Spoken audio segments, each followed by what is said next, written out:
সম্পর্ক অনেকটা এক কাপ চায়ের মতো। চায়ে যদি কম চিনি হয় তবে সেটা খাওয়া যায়, কিন্তু চায়ে যদি বেশি চিনি হয় তাহলে সেটা শরবত হয়ে যায়। চায়ের টেস্ট না থাকায় সেটা সরিয়ে রাখতে হয়। সম্পর্কের ক্ষেত্রেও তাই, যত বেশি ভালোবাসবেন তত বেশি দুঃখ পাবেন। জানেন নাকি মানুষের ব্যবহার তিনটা জায়গা থেকে প্রবাহিত হয়? এটা গুণীজনের কথা।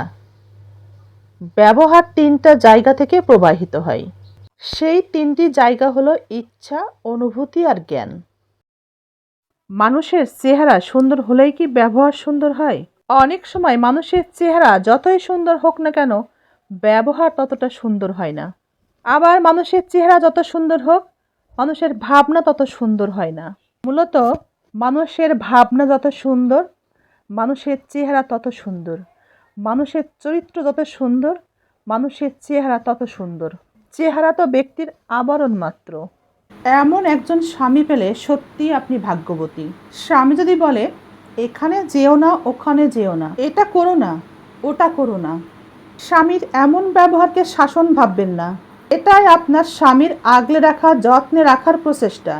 তাই স্বামীর এমন ব্যবহারে আল্লাহর কাছে শুকরিয়া আদায় করুন। যে নারী নিজের স্বামীর সুখ কেড়ে নেয়, নিজের স্বামীর খুশি কেড়ে নেয়, একইভাবে যে নারী অন্যের সংসারের সুখ কেড়ে নেয়, অন্যের স্ত্রীর স্বামী কেড়ে নেয়, অন্যের সন্তানের মুখের হাসি কেড়ে নেয়, সে নারীর সুখ, সে নারীর খুশি কেড়ে নিবে আল্লাহ তাআলা। কারণ কেউ কাউকে কষ্ট দিলে আল্লাহ তাকে কষ্ট দিয়ে থাকেন, আল্লাহ তাকে শান্তিতে থাকতে দেন না। কিছু কিছু মানুষ আপনার সাথে অনেক বেশি ভালো ব্যবহার করবে, আপনাকে অনেক বেশি ভালোবাসা দেখাবে। কিছু কিছু মানুষ আপনার সাথে বন্ধুত্বও করবে, আপনার সাথে এত ভালো ব্যবহার করবে আপনার দুর্বল বিষয়গুলো জানার জন্যে। এদের থেকে তাই সাবধান।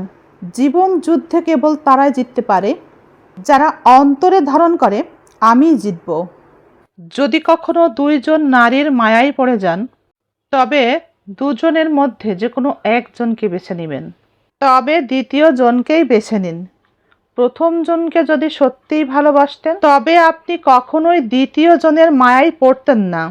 আপনি পরিশ্রম করে হাজারো পরিশ্রম, হাজারো কষ্টের মধ্য দিয়ে বর্তমানে এবং অতীতে যত ভালো কিছু অর্জন করবেন, আপনার ভালো সফলতায় আপনি যে সম্মান অর্জন করবেন, আপনার খারাপ চরিত্রের কারণে সকল সফলতা, সকল গুণের সম্মান এক নিমিষেই নষ্ট হয়ে যাবে, ধ্বংস হয়ে যাবে।